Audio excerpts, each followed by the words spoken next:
Good morning, good afternoon to wherever you are. Welcome back to another exciting episode of Cooking with Carrington. Today we're going to be doing one of my favorite things to eat. I think a lot of people like to eat them, always scared to purchase them, always scared to make them. I'm going to show you how we're going to make them in two different ways, and it's going to be a crab cake. So we're going to use the real crab cake. I hate to say real in imitation, but we have a real crab cake, which we're going to use our lump crab meat for, and we're going to have our imitation crab cakes. We're going to use our imitation crab meat. Now, guys, I want you guys, before we even go any further, I just want to say something about imitation crab meat. There's no crab in imitation crab meat. It is actually made from white fish, which they pasteurize, strip down, add some seasoning flavor to it, and they add a little bit of coloring to it, and then they add a slight binder. So don't be afraid or think that, oh my goodness, it's ends of the crab or anything like that. So we're going to go into this today, and I would like for you guys to be very interactive. Talk to me, ask me questions, let me know what you're doing, and let's see where we get to. So along with that, the crab cakes, we're actually going to do a mango salsa to put over the top. Now, again, I always talk to you about recipes. Recipes are always a road map, and there's always more than one way to get to your destination. So when we're doing these recipes, let's just remember, we can put a little bit more of something that we like, a little bit less of something that we don't like, and we can make those adjustments according to our taste buds. So sometimes you'll see me use a measuring spoon, other times you'll see me just add a little bit in and just a little bit of that. I'll take some of that out and we'll do it that way. So let's jump right into it. So the first thing we're going to do, we're going to start the mango salsa. All right. So the mango salsa is very simple to make, very easy to make. First, we'll deal with our fresh mangoes. See our fresh mango here? I love these. I don't like the smaller yellow, what I think they call Fulua mangoes. I like what they call the large mangoes. They have a lot of good flavor. They're easy to work with, easy to handle. What you look for in your mango, you want to see some of the coloring, some of the red and the green, and there might be a little light yellow. If you see a little light yellow or white, means it's not really ready at all yet. But this is the color that you want to see. You want to be able to push a little bit in and feel the flesh underneath, give underneath your fingers. If it gives too much, it's probably going to be overripe, and the flavor is going to be beyond what you need. If you're going to just peel a mango to eat, like some of us do, they're really good. You want to make sure that flesh is not too soft, but not too hard either. For this purpose we're going to use right now, we want it to be just a little bit firm so that it can hold up against all the other items within this salsa. All right, so here we go. We're going to take our mango. We're going to stand it on its side. It's like a football, right? It goes back and forth. So we're going to stand it on the side, and we're going to cut down. The pit inside the mango is thin, right? It's thin. If I can show you like this, it's thin and it's wide. So what we try to do is we're going to go down to the side of the pit with our knife. Okay, we're going to release that side.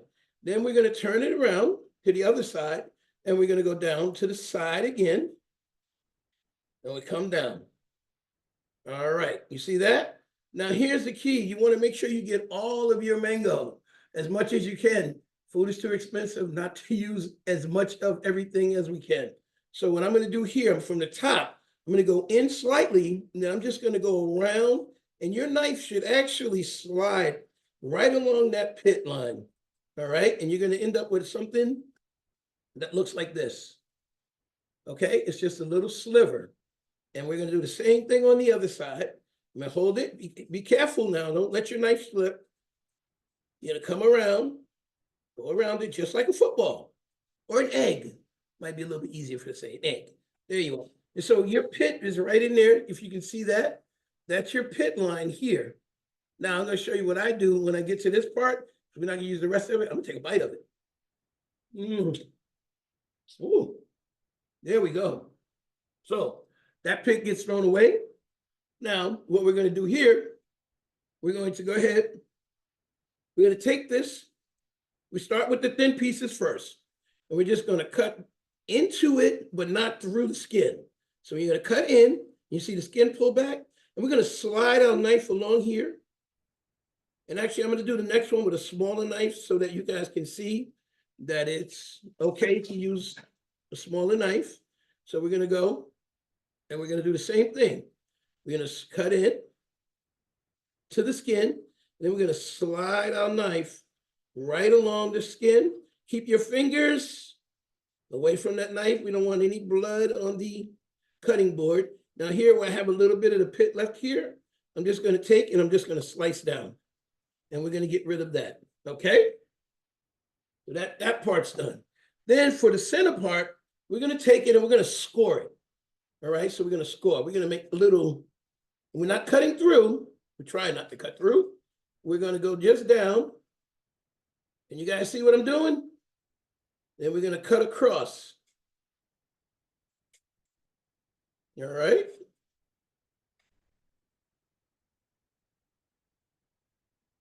All right. Okay. Then there's two ways we can do this. We'll bend it back. You can see how it comes up like so. And then what I like to do, some people like to bend it back and scrape it out with a spoon or a fork. If it's really ripe, you can do that. When it's something that's a little less ripe, what I like to do is I like to just go ahead and cut it in half through. And then we'll do the same thing that we just did with the larger piece, the smaller pieces, I'm sorry, the end pieces. And we just come right down and we have our mango pieces. All right. And again, we don't want to waste any. So if you leave a little bit on there, just go back and get it. It's going to be in the salsa. So we want to get as much as we can. Watch your fingers. I don't want anybody to blame Chef Dwayne because they got a little cut, okay? So there's gonna be a lot of finger work today. So you're gonna need those digits. So make sure you just watch them so that we keep them all. We want to start with 10. We want to end up with 10. All right. Any questions so far? No questions, Chef. No questions. All right. That's all right. And if there's some that are a little bit too big, we can always go back and go through and just cut them a little smaller. And that's okay too. All right. So like this one here, I'm just going to cut a little bit just to give it some. Remember, we wanted to go on top of the crab cake. We want it to be accompaniment of the crab cake and not the focus of the dish. The crab cake will be the star. Question, Chef. Question on the horizon. Yes. How much does an average mango give you in quantity? In quantity, it'll give you an average is hard to say when you say average, but a good large mango should give you about a cup or so of mango. Does that answer the question? The question was, how much does a average size mango give you in quantity? So my answer is roughly a cup or so for a large mango. Thank you, Chef. You're so welcome. Thank you for the question. Excellent question too. So if you notice, I'm just cutting these a little bit. And this can be a very rough cut because we're not going to cook anything. We're not going to cook it. So it's not going to affect the sizing is not going to affect the outcome of the meal. If we were going to cook these, even though it's a mango, we would want to make sure that they were all the same size. That way it would all cook evenly, okay? So we can do the same thing with this half.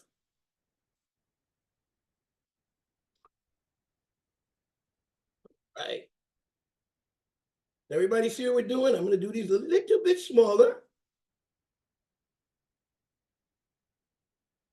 So we have a real rustic, rough look to the actual salsa. I'm going to bend it back a little bit, okay? I'm going to go ahead and cut it in half. And we're going to go ahead and swoop down and cut them out. Again, watch those fingers, guys. Normally, I tell you don't cut away from yourself. It's kind of hard to cut away when you're doing something on this level, it's a little difficult. So on this one, you just have to be very, very careful, okay? Question, Chef. Question. Could you have peeled the mango first?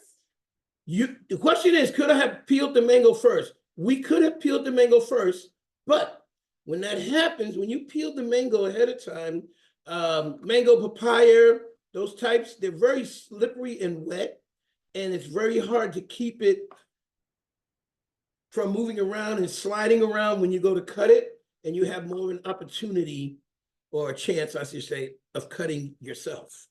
That's why leaving the skin on a little bit and doing it that way, you get a better chance of not cutting yourself. And that's what we want. Safety first. There we go. Cooking with Carrington. That's educating there. Remember, that's what we do. Educate and elevate, guys. All right. So we got our mango cut. That was pretty quick, right? Normally it takes people a while to get their mangoes going. All right, so, and I might have a little piece of skin in here. I'm going to take it right out. Like I said, there's going to be a lot of hand work today. So keep your sink and everything clean and ready to go. So next thing we're going to do, we're going to go ahead and we're going to take our green onion. And what we're going to do with the green onion, guys, we're going to small dice or brunoise, which is a little smaller than the small dice. For those of you who have been in the class before, we've gone over the different cuts. So real quick, for those of you that are new, so this is a julienne cut. It's about 2.5 inches long, about 1/2 inch, 1/4 inch wide. From the julienne, we can make almost any other cut we need, from a small dice, medium dice, a larger dice, or what we call brunoise, or even a mince. A mince is a little smaller than a brunoise. A brunoise is a little bit smaller than a small dice. All right, so again, here we go.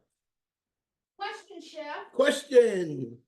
The different cuts, what is the benefit or purpose of the different size cut? So the different cuts are presentation 1, cooking 2, and the third part about it is uniformity. All right. So depending on what you're cooking, I'm going into our red pepper as I'm talking, guys, okay? Depending on what you're making, it depends on the cut that you want to use for perfect example. So we have the julienne. Let me show you. We're going to julienne this red pepper, right? Am I correct? We're julienne in the red pepper. Would this be appropriate to go into a mango? No, Chef. You see? So you want to make sure you have the appropriate cut. I'm sorry, to go into a salsa. You want to make sure you have the appropriate cut for the item, the product that you're making. We'll show you the difference. So would we rather have this small brunoise with the mango or julienne? Which would we rather have? Brunoise. There you go. And that is why it's important for the cuts, and it's important to know what the cuts are and how to fabricate them. Okay. So again, we're just going to cut down. All right. Now we're going to add these peppers to the mango. Mango, mango, mango. Yes, yes, yes. All right. So we got our bell peppers in there. Those are bell peppers, right? So what we're going to do now is we're going to go ahead and we're going to add some jalapenos. Now, you don't have to add jalapenos to yours if you don't like the heat. Don't worry about the jalapenos, okay? But if you like heat, sure, add as much jalapeno as you like. We're going to add a small amount. And we're going to actually cut the jalapeno a little bit smaller than the brunoise. It won't be quite a mince, but it'll be a little bit smaller. That's my Julia Child's voice, guys. A little bit smaller. All right.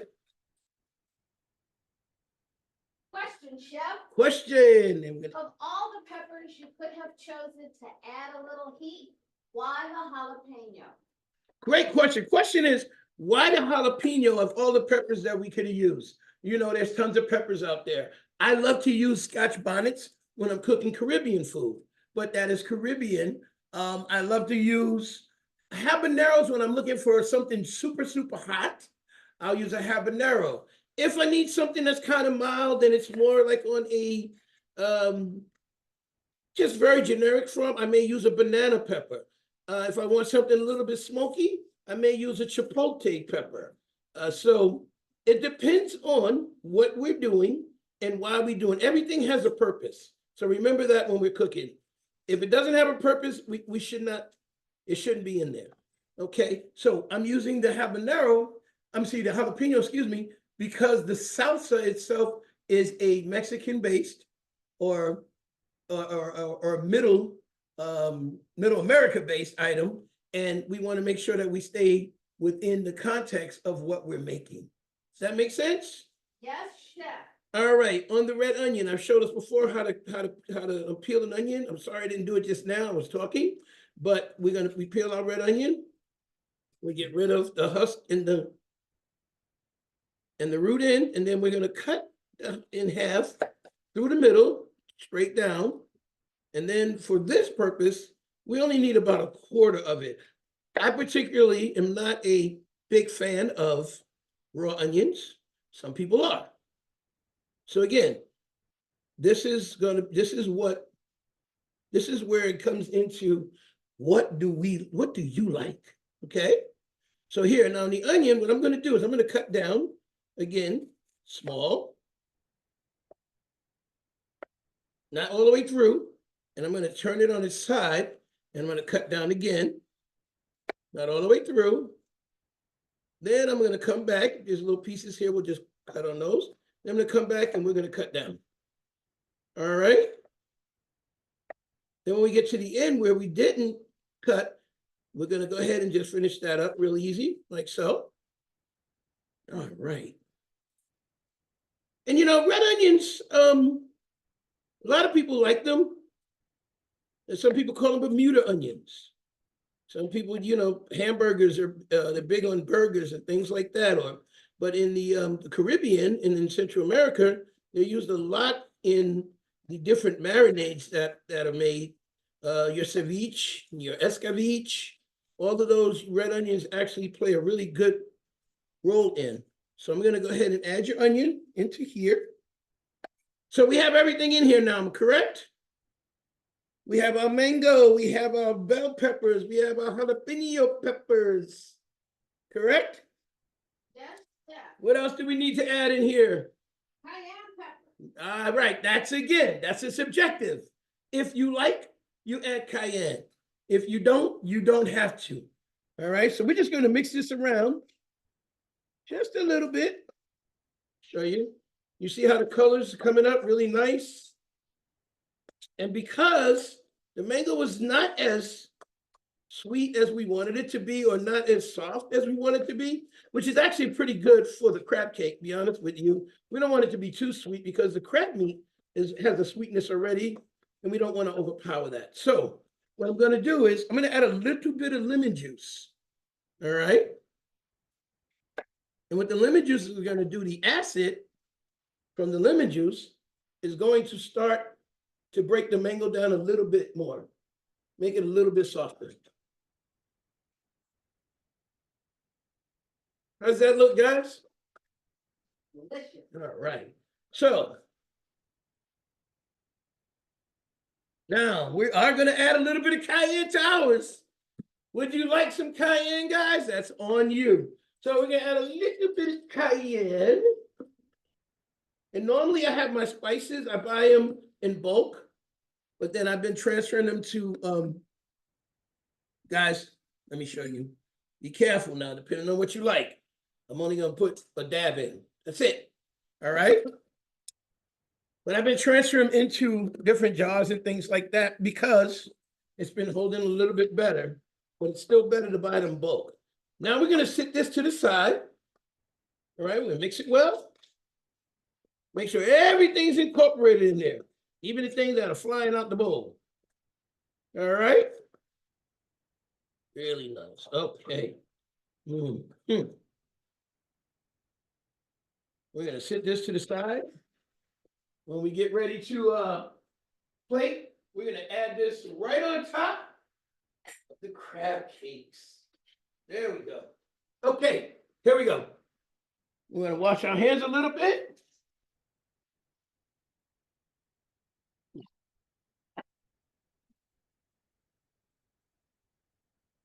All righty. Okay.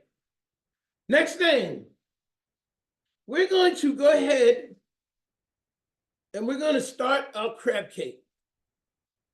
The first one we're going to make the original crab cake. Let's call it the original. Let's not say the real. Let's say the original crab cake, right? The original crab cake. All right. So what we're going to do for the original crab cake, it's going to be a Maryland crab cake, guys. All right. Is everybody caught up on the salsa? Anybody need another minute? Talk to me. All caught up. All caught up. Awesome. Awesome. All right. Okay. So, guys, I told you, so we're going to make the Maryland crab cake right now.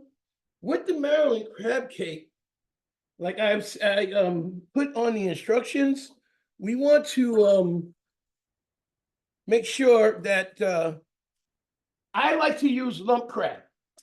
So the lump crab is a crab that comes from inside the body of the crab. It's a little bit sweeter than the claws. Also, with the claws, when they mechanically crack them and take them apart and put the meat in, you tend to have a lot of shells left in there.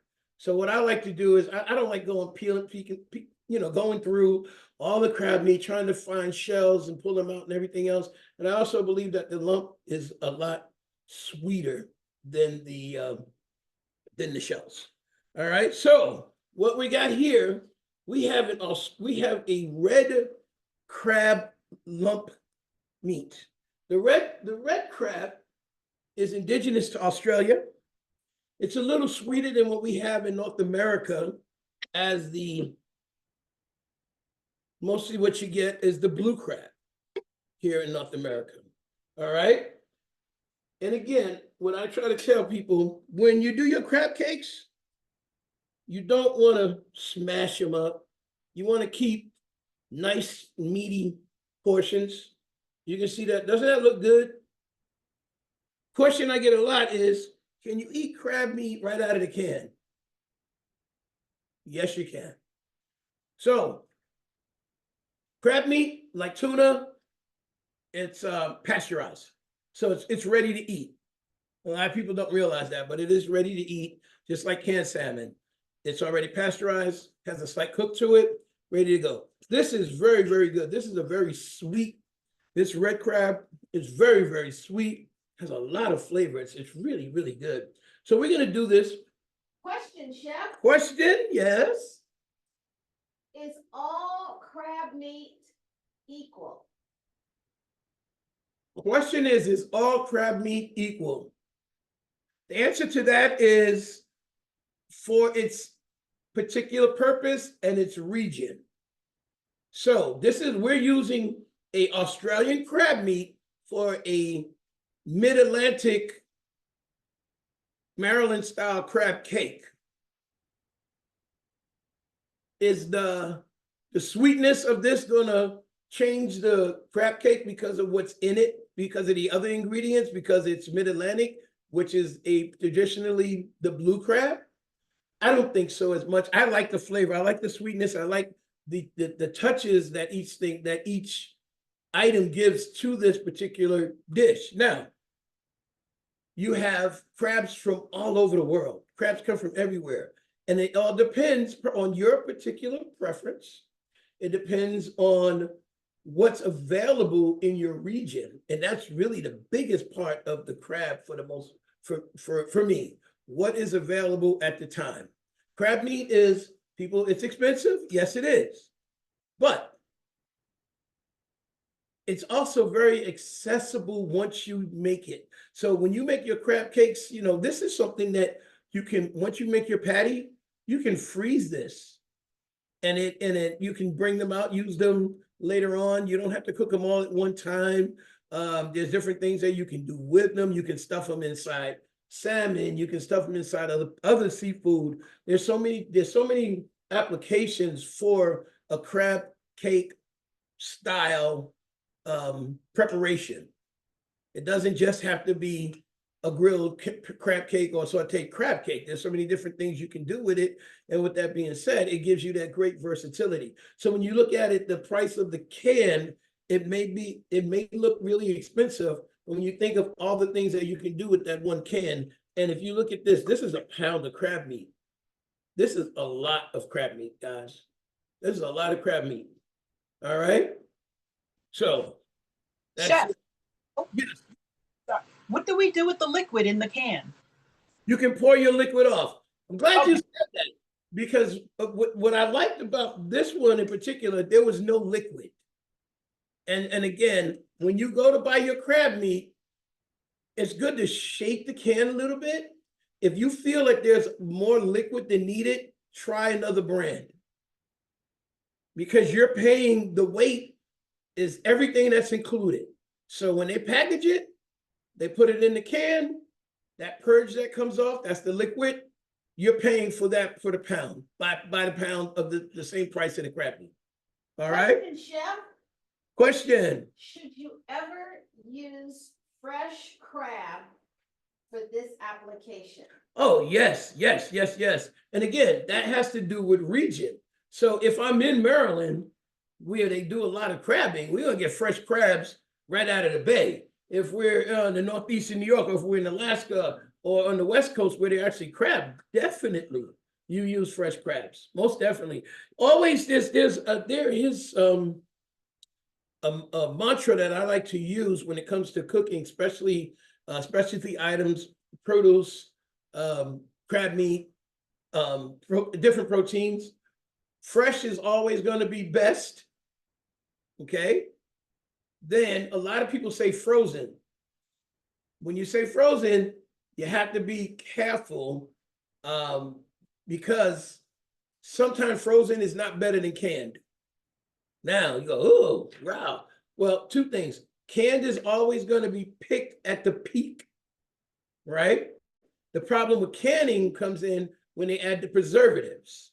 Frozen is going to be picked normally, and let's talk about vegetables.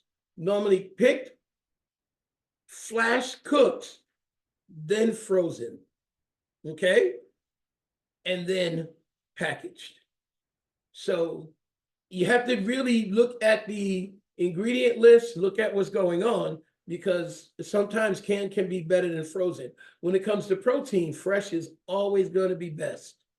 Again, frozen can be good too, but like this crab meat, a lot of frozen foods a lot of items don't freeze well. This crab meat, once it's pasteurized, it doesn't freeze well in the can to be sold. It'll freeze well after we add all the ingredients to hold and cook later. But to buy this meat frozen, it's going to absorb so much of the liquid that forms once it's frozen and it's thawed out, that you're going to end up with a soggy product. So the canned is actually better than the frozen for this particular item. I hope that clarifies the question. Yes, Chef. Awesome. All right, here we go. So we're going to add some things here. Again, I've given you guys recipes, but when we're making something like this, I'm going on my taste, but I'm going on what I like and the seasonings and things we like. So the first thing I'm going to do is I'm going to add into this. I'm using dry mustard in mine. You can use the Dijon mustard. You could use a brown mustard or a yellow mustard. I like the dried mustard because it doesn't add more liquid into the product. And dry mustard has a nice mild flavor to it. So this is what we're going to use. So I'm going to go ahead and add a little dried mustard. And that's roughly about a tablespoon or so. Then I'm going to go ahead and I'm going to add my Old Bay seasoning. So we try not to endorse any brand name products here at Cooking with Carrington because we don't have any sponsors, which if there's any sponsors listening, we would love to have some. Just a disclaimer out there. But when it comes to something like Old Bay, it's so indigenous, and we'll talk about the Worcestershire sauce also in a little bit. So we're going to add some Old Bay, and I'm not even going to measure the Old Bay, guys. I'm sorry. We're just going to add some Old Bay. Oh, yay for the Old Bay. All right. You can smell that Old Bay coming up. All right. So now what we're going to add is we're going to add a little bit of mayo. All right. Again, texture. It all depends on what you like, guys. What you like. The recipe is a guideline. It is not a rule book. If we were baking and I sent you out a recipe, it would be an absolute. Okay, so we make pizza and we make carrot cakes, muffins, and things like that. It's an absolute. The measurement has to be absolute. It will change the entire process of the product. When we're doing cooking, the recipe is a guideline to get you to a destination. When you're driving somewhere, sometimes you're driving to a destination, you might turn to the right, you might turn to the left, you might turn around, go back, you may stop over here. Same thing. Okay, guys? It's very same thing. So we're going to go in a little bit of mayo. Don't go crazy with the mayo because we want a crab cake, not a mayo cake. All right? Then we're going to add something that's a little different for me, but we're going to add it. We're going to add a little bit of just white bread. Okay? And the white bread in this particular application, it says small pieces. This is Maryland style.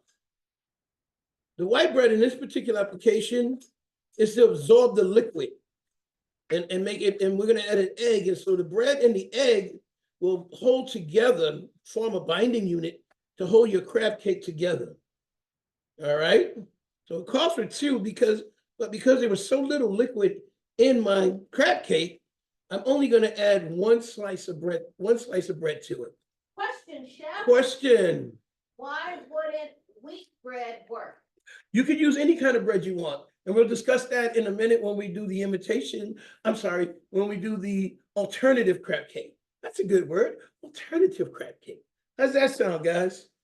All right. So we're going to add one onion or one egg into this. And we're looking pretty good so far, huh? We're going to add a little bit of lemon juice. So notice I have bottled lemon juice and I also have juice from lemon. So we're just going to squeeze a little lemon juice in there. That's all. All right. And we're going to go ahead and mix this gently. So when I say mix it gently, I do not want this to end up like a tuna fish salad. Okay. I want to see lumps of crab meat in there. I want to be able to identify what the crab meat is in there. Right. As you can see the mixing. All right. So we need to add some Worcestershire sauce, guys. So Worcestershire, does anybody know anything about, some people call wish you were here sauce or wish you wasn't here, wish you was sauce. They call it all kind of names because they can't pronounce it. It is pronounced Worcester, being the town where it was made, shire being the county where the town of Worcester is in England. And it was made by two gentlemen who were commissioned in England by a British official who used to be the governor of Bengal, India. And he had a great sauce that he loved when he was in India, and he commissioned them to try to create that sauce. And they came up with the Worcester, they called it the Worcestershire sauce. So I'm going to tell you what's in the Worcestershire sauce. It is anchovies that are They are marinated in a vinegar with some other seasonings and shallots and other items until the anchovies are dissolved. They actually disintegrate. And so that is what your Worcestershire sauce is. Everybody repeat after me. Worcestershire. I didn't hear anybody. Worcestershire.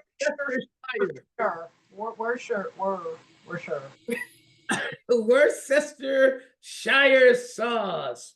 All right. So I'm gonna just go ahead and add just a little bit in there. Is everybody caught up so far? Question, Chef. Question. We don't endorse products. Yes. But is there another replacement or alternative for the Worcestershire sauce? So, great question. Question is there a replacement for the Worcestershire sauce? Because we do not endorse sauce. Well, Worcestershire is not a brand. That is the actual name of the sauce. The brand is Lee and Perrins is the most popular brand, and we just endorsed it. Lee and Perrins is the most popular brand of Worcestershire sauce. There we go. So guys, I'm gonna add something. Again, like I tell you, we're doing roadmaps. I'm gonna add a little bit of cayenne pepper to the crab cakes. Just a little bit. All right? Just to give it that pop it up so. These are really sweet. This red crab meat is super, super sweet. All right? So, I'm gonna mix it around. And again, a lot of times I'll do this with my hand. I'll mix it with my hand because I don't want to break that crab meat down. I want to be, now I'm gonna handle it right now for one to taste it. I wish you guys could taste it too. I want everybody to taste it, but at the same time, and I know you guys are saying, oh, there's raw eggs in there. You're saying there's raw eggs in there, but is a raw egg gonna kill you? I don't think so. And if it kills me, I'll be happy because it's in a crab cake and I love the crab meat. There you go. There we go. So we're gonna taste this right now. Ooh, it feels good. And notice, again, everything by touch. Let the ancestors guide you. Oh, oh. Chef. Oh, yeah, hold on. You got to hold on a minute. I got a question, but you guys got to hold on a minute. I'm having a moment here. Oh. Okay, question, answer. I got you. Woo. It feels good. You said it feels. It feels good. So when you're cooking, guys, you got to feel. You got to, for me, everything is an extension of me from what I'm doing. So this spoon is an extension of my hand. My everything that I can't explain it, but you got to be able to feel it. You know, you got to be able. For me, I love it. I love it. I love it, and I love it. So I feel. So I do. I haven't done it in a while. But I do pottery, and it's like on the wheel, when I'm throwing clay on the wheel. It's the feel of the clay that dictates where we're going with the product, the end result. It's the feel of the clay. And I'm gonna tell you guys a secret about me. Won't be a secret after this. If I had my choice to do anything in this entire world, I would be a glass blower. I would love to blow glass. I love to stretch glass. These are the things because I feel when I'm doing that, and it's so hard to get to do it, but it's just a feeling for me. So this is what I do. I feel this. And I normally would mix this strictly by hand, be honest with you. So I'm gonna transfer this into another bowl because we're gonna patty him up in a minute. I just want it to sit. And I wanted all the ingredients to marinate and mold together within themselves, okay? Before we make patties. So, and another thing you got to realize, guys, you can make a 2-ounce patty We can make a 4-ounce patty, an 8-ounce patty. You can make a patty as big or as small as your heart desires. And you have to, again, that's the love about doing these things. It depends on what you want. That's what it's all about. It's about what you want, not what anybody else says you should do or what you should have, but it's what you want. This is for you. All right. So we're going to go ahead now. We're going to go ahead and do our alternative. I really like that word, guys. Our alternative crab cakes. So I have to turn the backside here for you guys while I put my hand over this. So this is the imitation crab meat. Okay? Everybody see imitation crab meat? We're going to call it alternative crab meat. All right? Now this one, we definitely have to work by hand, and I'll show you why. The spoon is not going to work for this. All right? We're going to dump it into the bowl. And this is for folks who don't like, who are having an allergy to crab, shellfish or anything like this. You can still have that, the experience. Okay? And the idea is that there's no crab in this. And I think we mentioned that earlier. This is shell, but it is real seafood because it's fish. It's white fish for the most part. All right? They used to call it surimi. Now they call it just imitation crab. So what we're going to do, I'm going to take my hands, just wash them, and I'll wash them again. We're going to break these pieces. We're gonna, I won't say break them. We're just going to kind of get them into smaller chunks. You can usually peel it. These are kind of chunky as it is. I'm going to put this on the board so you can see. These are kind of chunky as they are, but I'm still going to break them down a little bit. All right? Usually you can peel it. The surimi brand, you can just peel them down into strips. This is a different brand, which is okay. So I'm just going to break them up because we don't want, you don't want chunks of it. We want we want it to feel like a real crab cake. Okay, but this is the alternative crab cake. Everybody repeat after me. Alternative crab. Turn to your neighbor and say, neighbor, alternative crab cake. It's going to be just as good as the real thing. All right? While we're doing this, I got a 2-second, I'm going to give you a PSA, guys. I mentioned it before and I'm going to mention it again. I would love for everybody here to spend some time at a local food bank, a local food pantry, a local area that's feeding people that have food insecurities. Food insecurities are real in this country, guys, real. It has nothing to do with poverty. It has nothing to do with economics. And it's all to do with accessibility. You can have people like lawyers, anybody else who have food insecurity, and it's just about accessible. So we need to make sure that we can help out wherever we can. So I'm asking everybody, whenever you can, to go ahead and volunteer, donate. You can do money, you can do food, you can do whatever it likes to your local, because local is where you live and you affect the people locally. It's nice to send money to UNICEF and all these places, and that's a good thing. But always try to affect your community.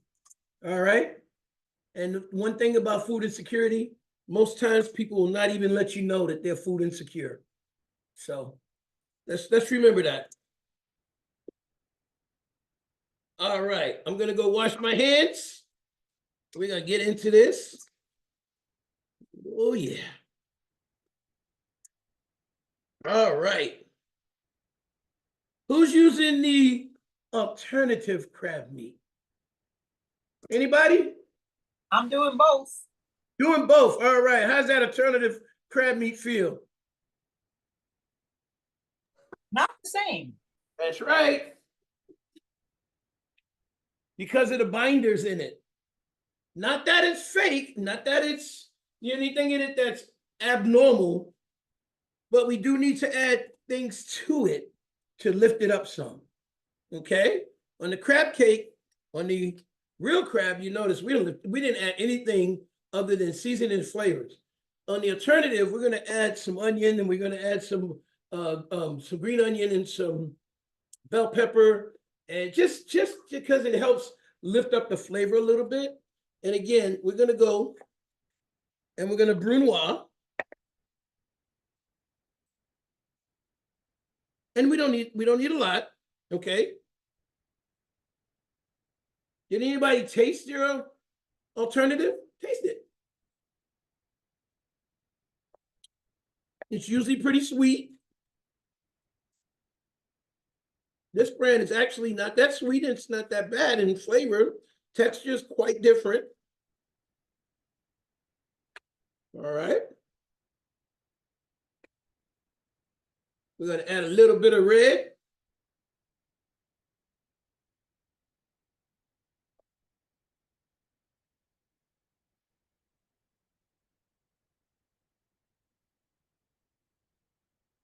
Everybody good? Yeah.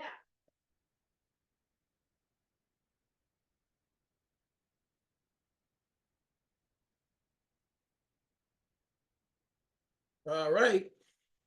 We add this red. And then I'm gonna add something, and I know I didn't put it on your order list. It is in the recipe and it is optional. I'm gonna add a little bit of green onion. All right. So on the green onion, and make sure it's stripped clean, pretty nice. Because I didn't have much to strip, I'm gonna go ahead and rinse it because it's in the same stages that we bought it. And just to be safe. So I'm gonna start at the green top of the onion. If anybody's using it, I'm gonna put my knife down. I want you guys to watch this carefully, okay? And instead of cutting forward, like I've taught you guys and talked to you about, we're gonna slice backwards on this, on the green onion. And the reason we slice backwards, because it maintains the shape of the onion, doesn't change the integrity of the onion itself. If we slice forward, we start smashing down, and you end up with, if you guys can see that, and you see it's still nice and round. All right. So we want to maintain, again, we always want to maintain integrity of products, no matter what they are. If we can't maintain the integrity, if we cannot maintain the integrity, guys, we don't need to have it in the product. All right. So again, this is just a different way to cut. Just take your knife and slide back. Is that physics, chef, that makes the difference? I'm not a scientist. I don't know. Someone asked me, was that physics that makes the difference? I'm just going to say I am not a scientist. I don't know what makes the difference. It may be friction and the way that it goes and the pressure by going backwards instead of forward. I think maybe when we go forward, we put a lot more pressure on the knife than pulling back. You're not putting as much pressure. So you're actually letting the knife actually cut the product instead of using force to cut the product. I'm not sure though. Don't hold me to that. All right. We got any physics teachers out there? It just works. It works. Yes, it does. So now we've got everything in there that we need, right? So far. All right. We're going to go ahead now, and I'm going to go ahead and use my dry mustard. Now here's the issue when we're using the alternative crab meat. We can have a tendency to over season it. And we over season it because we think it's not real. Because it isn't real crab meat, but it has flavors injected in when they do the processing. So be careful when you're seasoning so that you don't over season and you lose the whole aspect of what the product should be at the end. Okay? So we add a little bit of mustard, dry mustard. And actually we'll add a lot less seasoning than we did in the regular crab meat, to be honest with you. All right. We're gonna add just a little bit of mayo. Question, chef. Yes. Answer question. So at the conclusion, we should not be able to taste the difference between the crab cake and the alternative crab cake? Question is, will you taste the difference between the crab cake and the alternative crab cake? Yes. It will not taste the same, but it'll be distinctively itself, if that makes sense. All right. Put a little cayenne in there. I'm going to add a little bit of granulated garlic. It's just me, because I like garlic. Just a drop. You're measuring like my mom does. That's how we do. Let the ancestors roll. Let them roll. All right. We got that garlic. We're not gonna add salt and pepper into these guys. Okay. Remember, because it's a seafood and it's processed. So in that process, there's probably some sodium added. So we don't need to add, and we're gonna have enough flavors, man, with our spinach and our mango salsa and the crab cake. You're gonna have enough flavors in there. We should not have to have a salt injection to pick up any of the flavors, because that's what salt is. Salt is really not a seasoning. I like to use salt as a helper to seasonings. So if we think about that when we're seasoning our food, think about all the other ingredients and then salt last, as opposed to salt first and then everything else. Okay? That's going to keep us a little bit healthier too. All right, so we're going to add some lemon juice. Again, squeeze some lemon in there. Starting to smell good. All right, now, here's the kicker on this one. We're going to use breadcrumbs. We're going to use panko breadcrumbs. What is a panko breadcrumb? You know, for years we've seen, and we don't endorse anybody, but we've seen the Progresso breadcrumbs in the cardboard box, round tube on the shelf.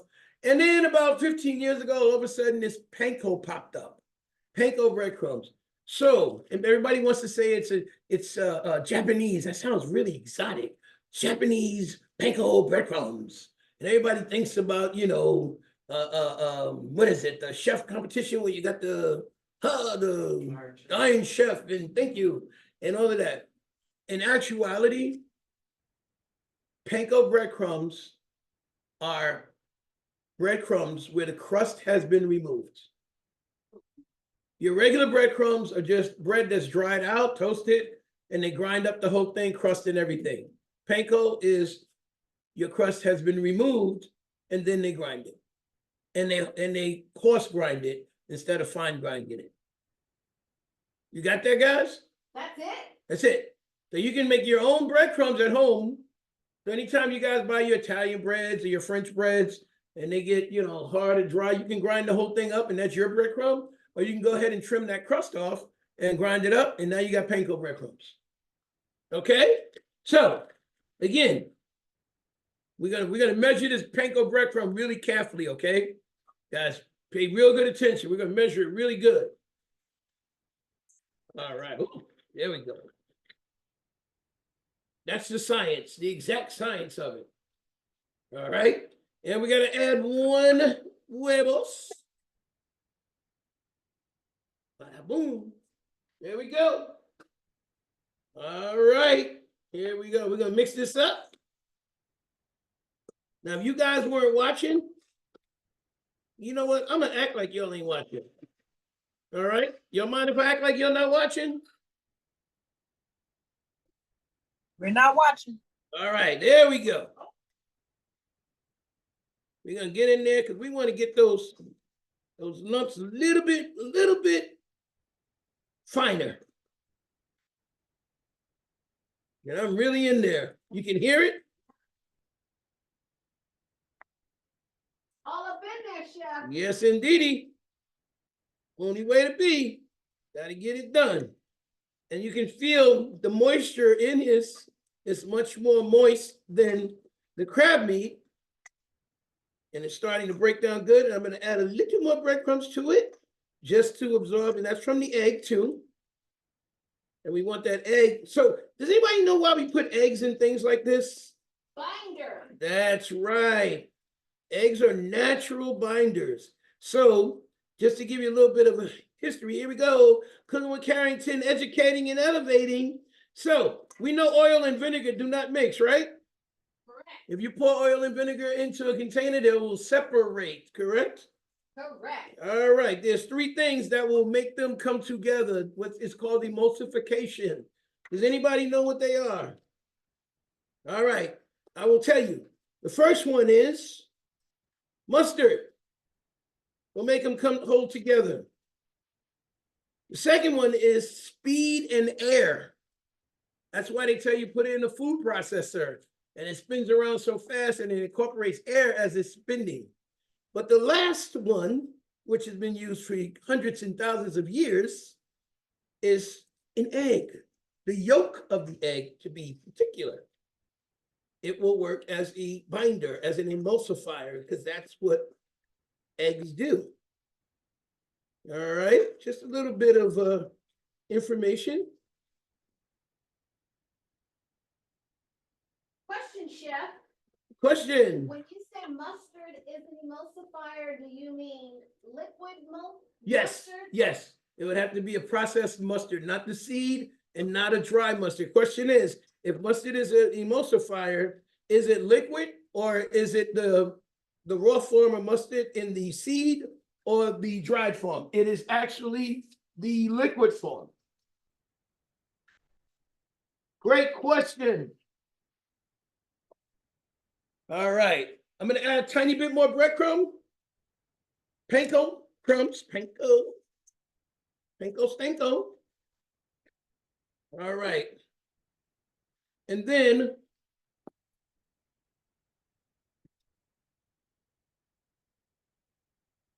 I'm pressing down a little bit to get more of the moisture into the dried panko. And just to get a good feel for it.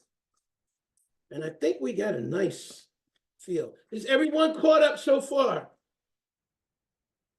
Yes, chef. All right, so we're gonna go ahead and form the crab cakes, and we're gonna set them aside for a couple minutes while we prepare our spinach.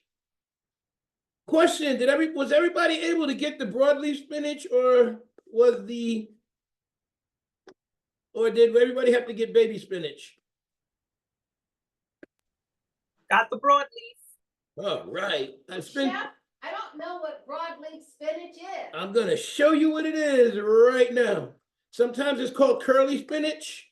Sometimes it's called broadleaf. It used to be just called spinach, guys, years ago until they came up with this hybrid baby spinach. So, there we go. We'll let that sit a minute, let that moisture absorb into that panko a little bit more, and I'm going to show you. This is broadleaf or traditional spinach. I love this spinach. Can we see it? You guys remember the spinach when you were kids? No? No, Chef. No? Everybody remembers baby spinach, huh? That all we remember? Popeye. I'm sorry? Remember the spinach from Popeye. Spinach, that's it. This is it. That's right. Builds muscles, guys. There you go. All right. So that's the spinach that we want to use for cooking, for sauteing. Baby spinach is fine. I just personally don't like because the texture is not there, the flavor is not there, and also when you eat spinach, you can actually taste the minerals in the spinach when you're eating it, and it'll actually let you know that you're eating something healthy. Whereas baby spinach is great for a salad, it's great for garnish, it's great for everything has its own purpose, guys. That's what I'm trying to say. But we're going to saute. We want something hearty. We want a nice bed. We want to use a good spinach. So I'm going to show you how we clean spinach in case you guys forgot. What we're going to do, we strip the spinach just like we strip greens. You guys remember stripping greens when we done it? Have we done it? We got to do so. So let me put the board this way. So what we do, we take the spinach. You see that big stem right there? We're going to take our two fingers, our index finger and our thumb. We're going to go on each side of the stem, and we're going to pull gently down. As we pull, we're going to pull down with our fingers and pull up with our hand to remove the stem. Okay? Same thing. Down and up. Remove that stem. Stems cannot be eaten, Chef? Stems can be eaten, but for this particular purpose, we do not, they're tough. They're tough. Now, if you want to grind them up and use them in in a smoothie or something like that, that's great. They're just tough, and you want to make sure that, for me, we want the nice leaves in there, and spinach is going to wilt very quickly. All right. So I just left one bunch just to let you guys see. I was so excited when I saw these in the supermarket about 2 weeks ago. I haven't seen these so long in this part of where we live, because everything is baby spinach, baby spinach, baby spinach. Guys, I screamed so loud. I was telling my producer this morning, I screamed so loud in the supermarket. This lady in front of me turned around and was like, "Sir, are you okay?" And I was like, "Yeah, I am." I said, "I can't believe they have spinach, real spinach." And she said, "What do you mean?" I showed her. She turned around. She said, "Oh my goodness!" And she screamed louder than I did. She said, "I gotta buy 2 or 3 bunches and take them home." I said, "There you go," because we don't have this in this part of Texas. We have baby spinach. Is broadleaf spinach more expensive than baby spinach? Well, so I will say, baby spinach is sold by packaging for the most part. Broadleaf spinach is sold by the bunch, and you can get a bunch anywhere between. I'm going to wash these off right now. You can get a bunch anywhere between 99 cents a bunch and $1.49 a bunch. So, is it more expensive? I'm going to say no. It's more work. You gotta clean them, yeah, and you gotta clean them. You know. So we just clean them. Are they healthier? I have no scientific fact, guys, but I just feel that they're healthier when I eat them than baby spinach, and I love spinach. All right. So next step, guys, what we're gonna do? We're gonna mince up some garlic, and then we're gonna make some cakes, right? Notice I let it sit there for a little while to get everything melding together, and so it'd be nice and homogeneous, the flavors going through. And it's good to make your cakes, you can make them a day or two ahead. Freeze them, you can make them, months ahead, freeze them. It's great. So garlic, we talked about garlic. We use garlic like every week. We use garlic probably every time we do a show, something has garlic, right? So if you remember, for those of you that have been here, what we're going to do with the garlic, we're going to, first thing, we're going to pop the clove. We're just going to pop it a little bit, right? So what we're doing is we're loosening that husk up so that we can get a good peel on it, you see? And this way we can peel it pretty easily. You don't have to get your fingers in there and start scraping and digging and getting all the garlic underneath your fingers, right? We just get it all off.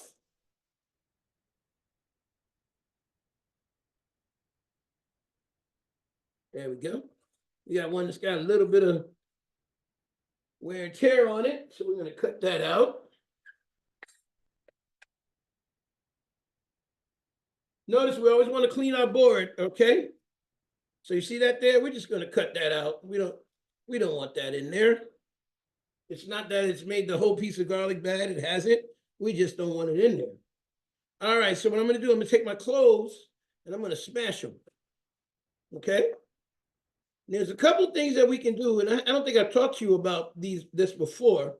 When you smash your garlic, one way that you can actually get a lot of flavor out of your garlic, and it's a very old process of using garlic, is to sprinkle a little salt on this as it is now. And we're not going to do it because we're healthy, so we're not going to infuse more salt than needs to be. But what we would do is we would put salt on it back in the old days, and we just take the knife and we'd press down and let the oils from the garlic mince into the salt, and it becomes a paste.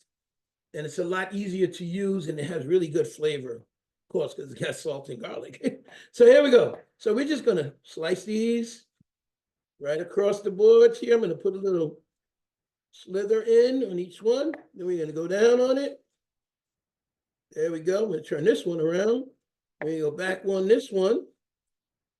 So that we'll all, so we could either leave this, we can mince it, we can brunoise it, we could either sliver this. Because with the spinach, it's just an amazing flavor that you're gonna give. And slither garlic, it gets a little bit of crystallized and caramelized. And when you add your spinach, it stops cooking because of the moisture in the spinach. And then you have this nice little, look, let me ask you guys this. Has anybody ever had garlic candy? No, Chef. Yes. Garlic, like onions, they have a lot of sugar inside of them. If you cook them slow, or you will get that caramelization. So you wonder why garlic burns so fast and why onions burn so fast. They burn so fast because of the sugar that's inside of them. And that sugar caramelizes quickly, and then it burns before people get to use it. So you can actually take garlic and just slowly caramelize it, and it'll make like a very sweet candy. And they call it garlic candy. All right. So, guys, it looks like we are getting real close to cooking. How much time we have left, guys? An hour, Chef. Ooh-wee, here we go. I'm gonna grab a couple plates. Blame it on Chef for not being ready. He should have got them before he started, but he didn't. He was excited today, making one of my favorite meals. So what are we gonna do right now? Can anybody tell me? Make some cake. Yeah, we're gonna make some cakes. Yes, indeedy. So on these, they feel pretty good. Which one's that, Chef? This is the original. Got a lot of moisture to it. Maybe a little more moisture than I wanted. So what I'm gonna do with these, I'm gonna add some more bread to it. And while that bread is sitting, notice I'm just gonna tear this bread up, and we're gonna mix it around. And while that's sitting there, we're gonna go ahead and make the other ones. So what we're gonna do with those, though, are gonna be a little bit different. Could you Right. use the panko breadcrumbs in the original? Yes, we could, but it would not be Maryland. It would not be a Maryland crab cake. And people in Maryland are very particular about their crabs. And I got family there, and I don't know, they might be watching, and they will, I will hear about it later. All right, so we're gonna set that to the side a little bit. We're gonna wash our hands again. All right, so for the imitation, though, what we're gonna do, we're gonna put I'm sorry, did I say imitation? Bad. Alternative, Chef. Bad. Yes, alternative. For the alternative, we're gonna put a little panko down on the plate, right? And we're gonna form these. Oh yeah, these are gonna form nice. These will form nice. So we're gonna make these, and I'm not gonna weigh them, but I can tell you this is probably about 2.5 to 3 ounces right now. I'm gonna take it all the way up to 3.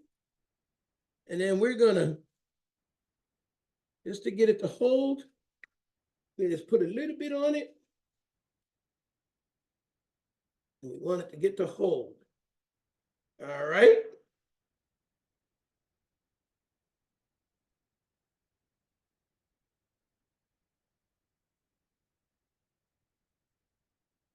There was only a couple of us here, so we're gonna get bigger ones. I don't know how many people you got there, but you gotta make them the size you get them. Is everybody caught up to us?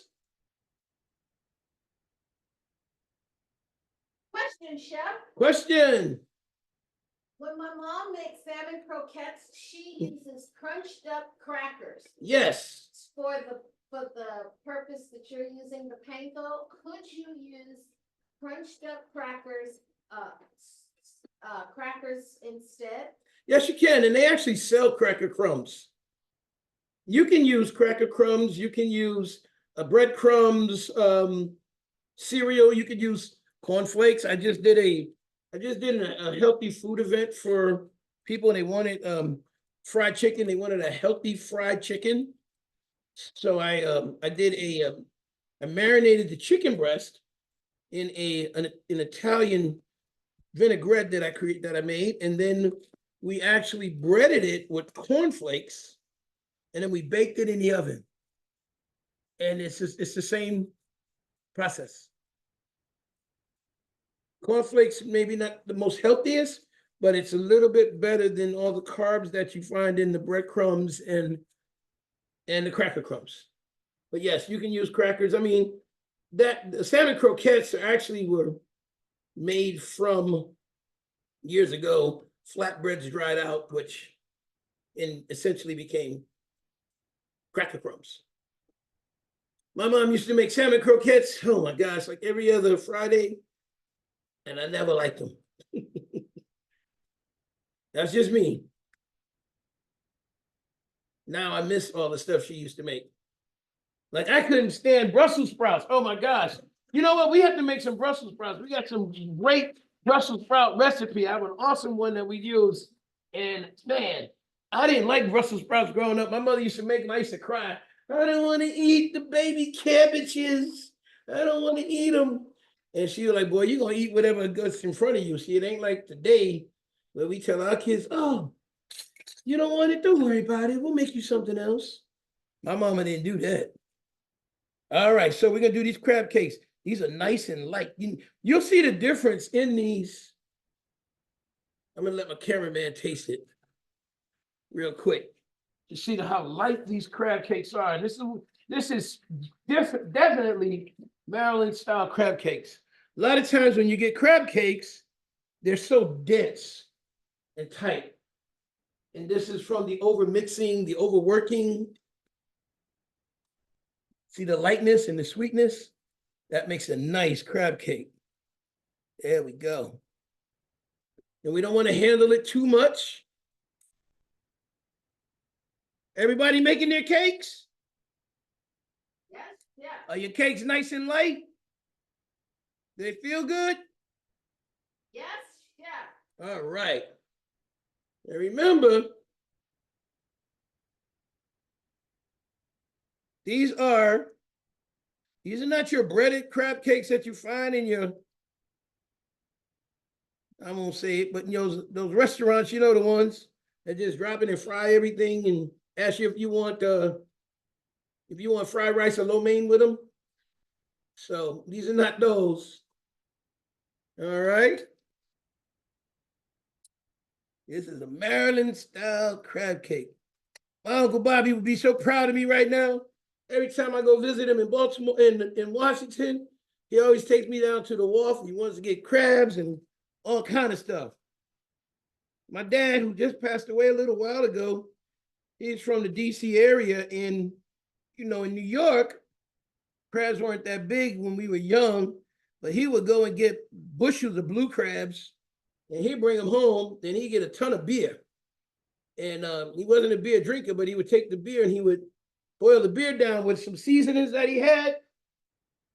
And then that fool would actually put the crabs on the floor so they could chase us around. And then he cleaned up the crabs and drop them in the beer. And oh my goodness, what a wonderful, wonderful flavor. That's a great memory I have of my dad. But he was crazy. He was showing up crazy. So thank you guys for allowing me to share that with you about my dad. We just had a memorial for him last Saturday. He lived to be 90 years old, and he just got tired. All right, here we go. So we're gonna heat this pan really hot, guys. We're gonna go ahead and do now. Normally, we could sit these crab cakes into a refrigerator for a while, but doesn't matter right now. We're just gonna leave them here, let them set. We're gonna go ahead and we're gonna make our spinach. All right. So we got a little bit of time and we're going to get it going. So. Question, Chef. Question. The same amount of alternative crab and real crab made twice as many crab cakes? No. So on the real crab, we used 1 pound. So you actually get less in the real crab. We used 1 pound in the real crab, and in the alternative crab, we used a ½ pound. All right. Chef. You're welcome. All right. Pan's getting hot. So I got a little bit of olive oil here. All right, and here's the thing I'm gonna do. We got a little bit of olive oil and we're gonna add a little bit of butter to it, okay?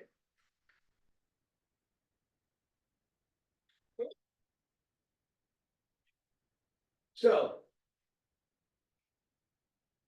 this is for the spinach. This over. And you got red tea. So what we're gonna do, we're gonna add a little bit of olive oil to the pan. So we should have a smoking point. Then we're gonna add a little bit of the butter. Let that melt down, right? So why do we add olive oil and butter? Anybody else thinking why? Any thoughts on that, guys? Does the olive oil keep the butter from burning? That is absolutely correct. And it also adds a flavor. It also adds to the flavor. And we're using a virgin olive oil, not an extra virgin, because extra virgin has a very low melting point. All right. So here we go. We're gonna add a little bit of garlic. So we're gonna do something that the Italians call frying the garlic. All right. So we're gonna cook this just to the point that it gets golden brown. And now walk away from this, guys. Once it gets golden brown, we're gonna add spinach in real quick for a quick flash. The spinach is gonna wilt like super quick. Once the spinach wilts, we're gonna put it onto our plates, and then we're gonna add. We'll probably end up making 2 batches. We got a lot of spinach here. I love spinach, so we'll make a little bit, put on the side, for extra. All right, you can see what's going on here. You see the garlic is getting nice and golden. So that goldenness, what I talked about, that's the sugar coming up and start caramelizing. All right. So we're not gonna let this go any further, because if we let this go any further right now, we're gonna have burnt pieces and some other pieces that are just barely caramelized. So right there, we're gonna go in. I'm gonna take a handful. Step back, guys, if you're doing this, because it's gonna splatter a little bit, all right? The key is get it in quickly. We're gonna get all of this in here. Why are we able to get this all in? It's gonna shrink. That's right. Just like greens, right? That's right. We're gonna grab our tongs. We're gonna move it around just a little bit. You don't want to lose up. And then pull out. Put it back in. Don't be scared. All right. We don't want to lose the opportunity to have a wilted green. You do not want a fried green. You don't even want a sauteed green. We want strictly wilted, and now it's doing that. And remember, it's going to cook even when you pull it off the heat. It's going to cook. All right, let's take this over to the side. Oh, yes, yes, yes, yes. Look at that. Can you smell it? How you guys doing? You guys got your spinach working? You got your spinach working? Yes, Oh, chef. yeah. How's it smelling? It should Delicious, be chef. smelling so wonderful right now. No salt, no pepper, garlic, olive oil, and green and spinach. Oh my goodness, look at that. Woo. Look at that. All right. So again, just wilted. So it's just cooked just enough. And you'll taste it. When we taste it, you're going to taste the difference between a wilted spinach and a cooked spinach. You know how we used to throw it in the pot and with some butter and water and let it go? You'll taste the difference. The difference is all the minerals and the nutrients are not cooked out. That is the difference with a wilted green. And it's very important that we just wilt it. So we're gonna let that sit. Same pan, guys. We're using the same pan. All right. Rinse it out, wipe it down. Here we go. We'll let it get hot again. And we're gonna go ahead and we're gonna put our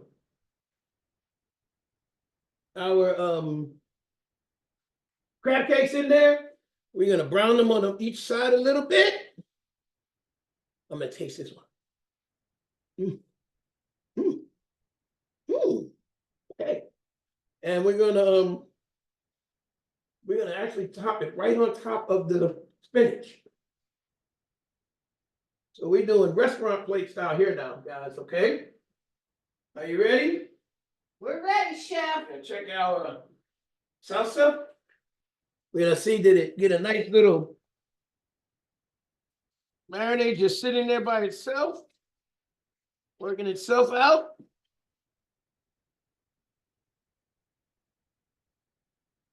Oh yeah, looks good.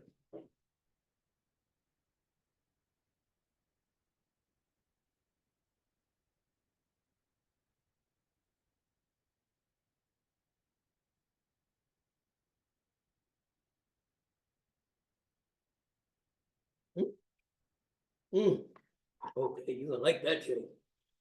Let's do the originals first. All right. A little bit of olive oil, just enough to coat the pan, because we kind of want to toast these, okay? We don't want to fry them. All right.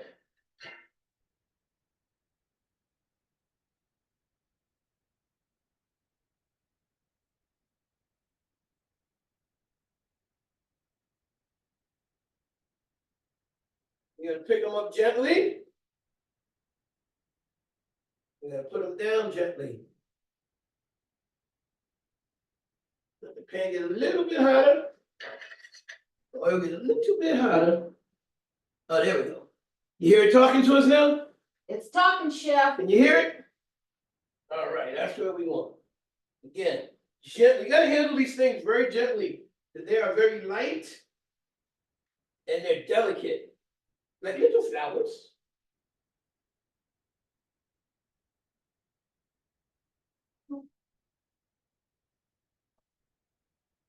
So what we're doing is, essentially, we're searing the crab cake. And we're gonna sear it on each side.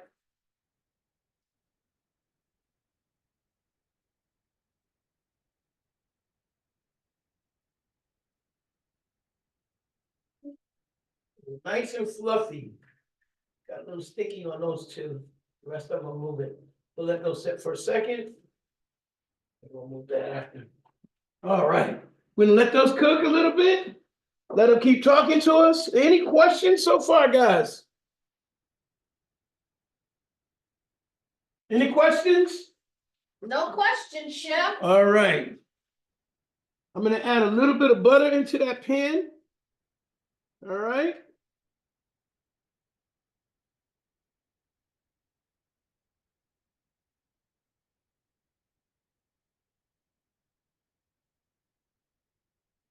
All right, it's just talking to us right now.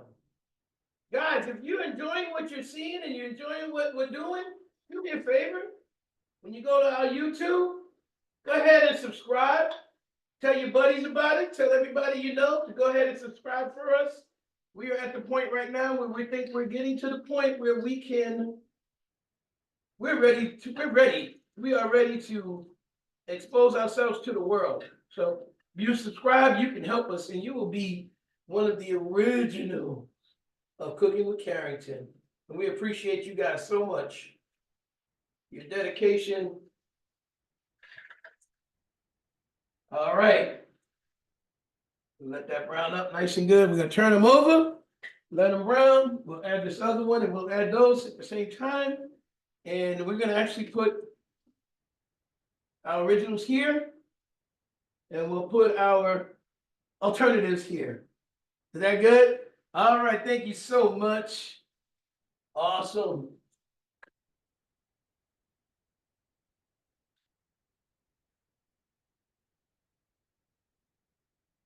Be gentle when you turn them. It's okay if they fall apart a little bit. That's just to let you know they are super light and they're gonna have oh yeah, they're gonna be great. Smelling good, chef. All right. Yeah.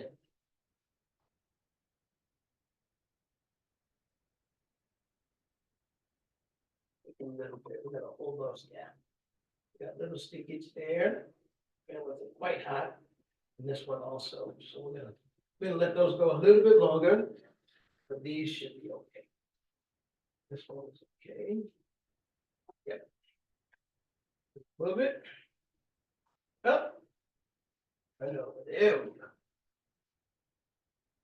Oh, yeah. Oh, yeah.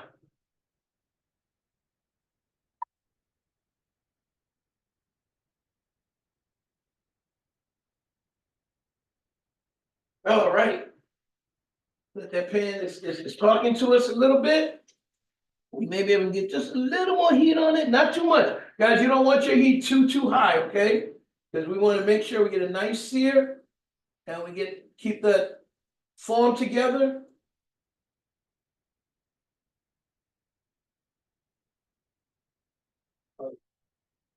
Those are nice. They feel good. They feel wonderful. They feel nice and light and ready to roll.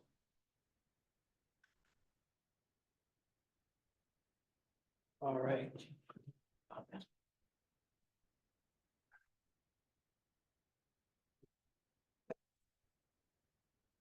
Chef, you mentioned fry, saute, and toast. Yes. What's the difference between those three things? So technically, when you fry something, it's high oil, medium heat. When you saute something, it's low oil.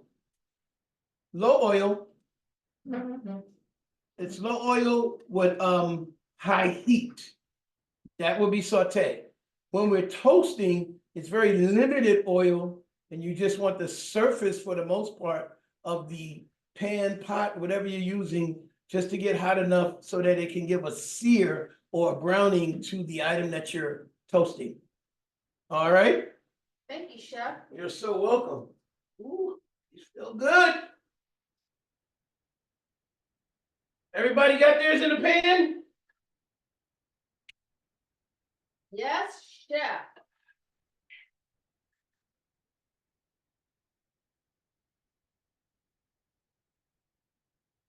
Great.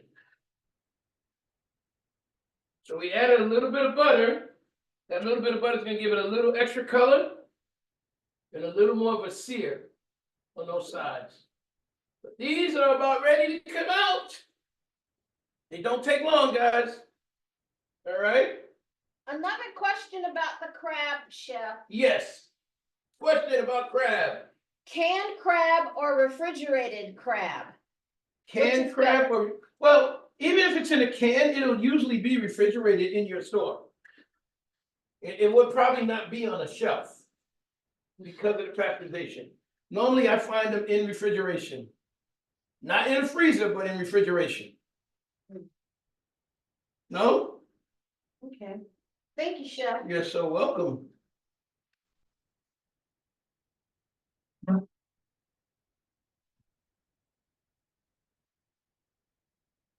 Wait.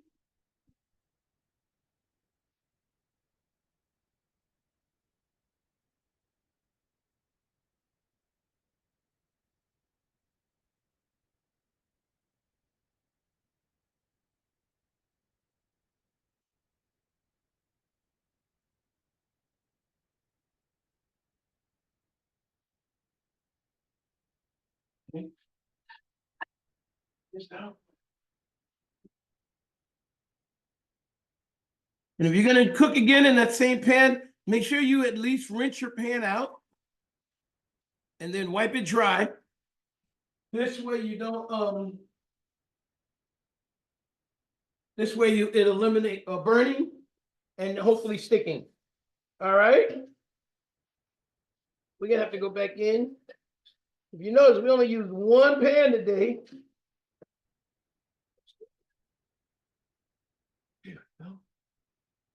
Make it hot again.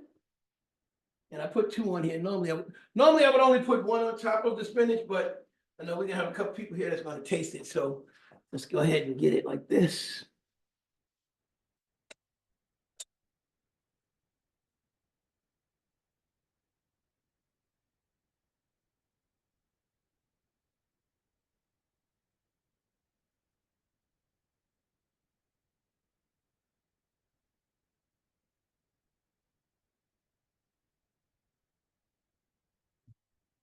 This.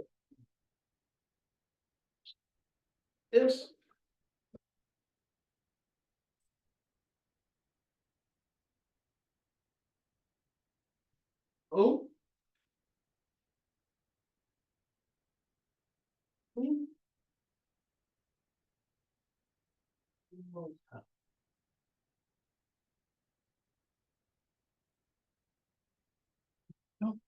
So, now we're gonna do the alternatives, right? We're gonna add the butter right in on this one.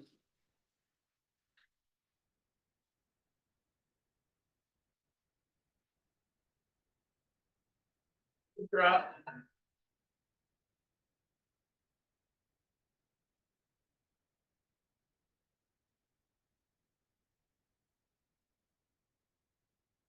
There we go. Got our flames right. Sounds good. All right, so.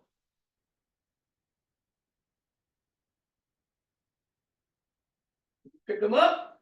You can make sure that they hold together a little bit. You can actually form it, tighten it up some, because those breadcrumbs, those pancos, right in.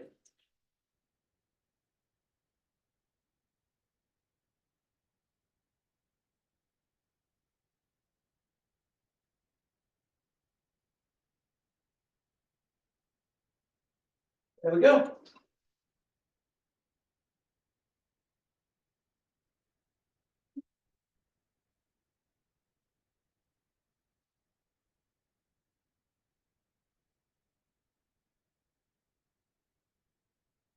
All right, any questions? Is everybody getting theirs going? No question, Chef. Okie dokie.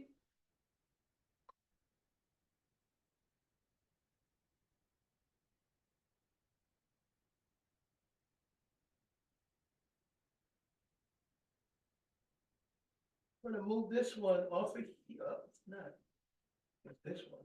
Yeah, this one. Move it onto here. Move this one on top, if I can. The spinach, there we go. Spread our spinach down and around. This is just for a plate presentation. Juicer. Think I got a little better picture for you. I'm gonna bring it over that way. I'm gonna put a little bit more salsa on top. 1 second, let me put a little salsa on there. I think that'll be a nice presentation. Just put it there. Slow down. There we go. All right. So these have breadcrumbs on them, right? The pancos? So remember, they're gonna toast a little bit quicker. So I just want to make sure they're holding nice. Okay, that's good. Let that one get a little more color to it. The other two, and we'll be good. Any questions? No question, Chef. Anybody plating? Anybody plating? They're quiet, chefs. They Everybody may be quiet. eating. Everybody, who's eating? I didn't get none. All right. We're almost there, guys. So question, Chef, Answer a question. we're not actually cooking the crab cake because the crab is already cooked. Exactly. Correct? Yes, that's exactly right. Crab is already pasteurized and it's already cooked, just if you would think about a can of tuna.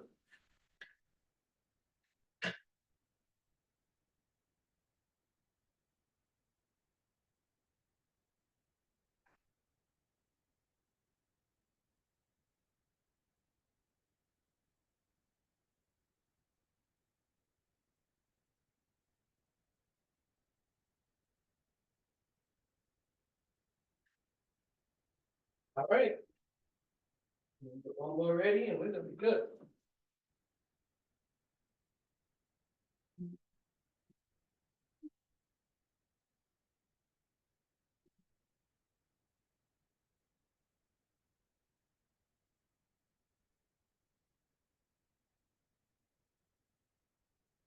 a little bit more. We'll be good to go.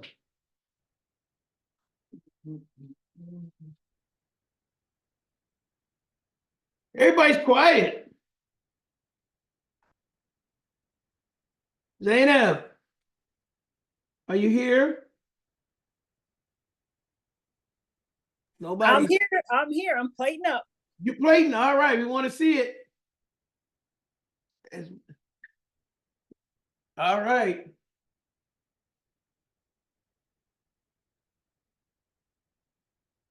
There we go.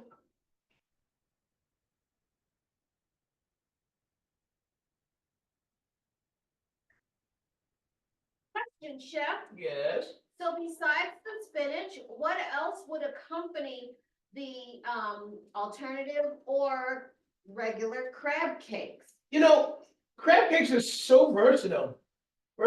You know, you can put coleslaw, you could put a cabbage slab, you could put a corn macho, just about anything you could put on a with a crab cake. A remoulade sauce is nice. There's so many, it's a very versatile product. The key is just making sure that it cooks right and it's light and it's nice, ready to go. All right, guys, we are getting there.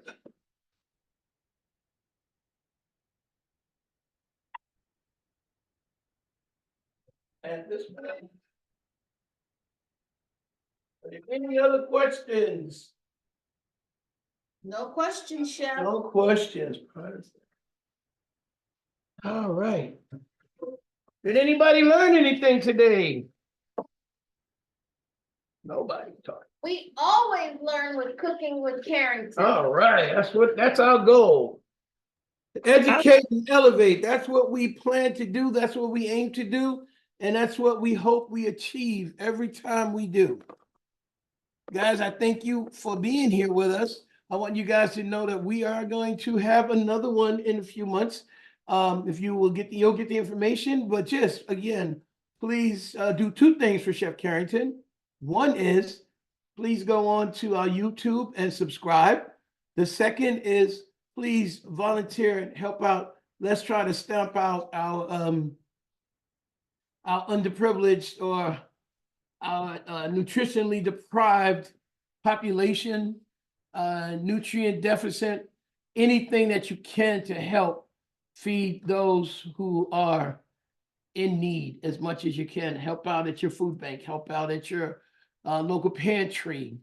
That's what I would love for you guys to do for Chef Carrington. Again, thank you for being here. We're Cooking with Carrington. We're not gone yet. We're still rocking and rolling. So come get ready for the next one. And we don't know what we're going to do yet, but we'll give us some suggestions. Maybe we'll do it. But we're going to be here and we're looking forward to you. It's always a party in your mouth when you're here with Cooking with Carrington. And look, and this is where we are right now. We have crab cake and crabby cake. You let us know.